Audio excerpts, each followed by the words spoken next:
Thank you, Mr Acting Deputy President. I rise in support of the Customs Tariff Amendment Incorporation of Proposal and Other Measures Bill 2017.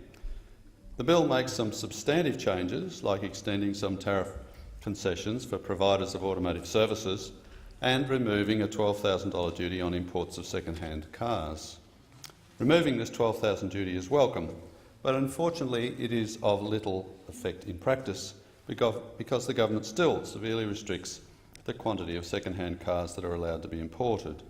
Denying Australian second-hand cars to protect retailers of new cars would be laughable if it wasn't so contemptuous of ordinary Australians who would like to choose something different and so suggestive of cronyism. This bill also makes some housekeeping changes to Australia's complex schedule of tariffs. This schedule comprises or categorises hundreds of different products, from almonds to xylol. The schedule sets out for each product whether the product is hit with a 5% tariff or a 4% tariff or a 3% tariff, etc. Because this schedule is so complicated, there's a need for regular housekeeping. The bill removes some subheadings that, according to complaints from industry, are particularly cumbersome. It also sets the tariff rate for mosaic tiles at 0% because the bureaucrats mistakenly set the tariff at 5% the last time there was a housekeeping bill. This is all quite absurd. Rather than fiddle on a regular basis with the complicated tariff schedule, we should abolish these nuisance tariffs. The Liberal Democrats have a fully costed policy to do just that. If implemented, it would make stuff cheaper for Australians.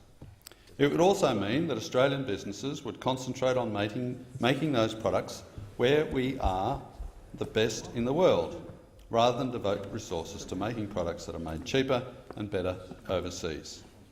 This would be the best recipe for higher profits and high wages, and would avoid the need to prop up unviable businesses through protectionist tariffs.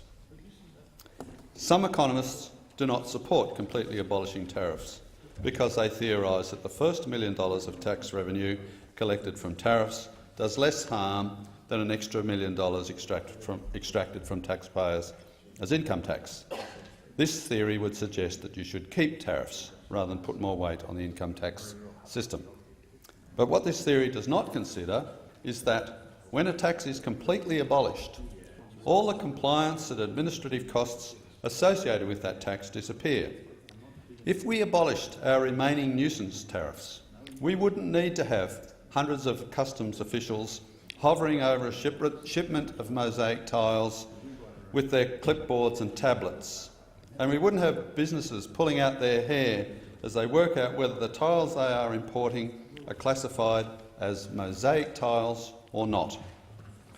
I support the Customs Tariff Amendment Incorporation of Proposal and Other Measures Bill because its tinkering is in the right direction.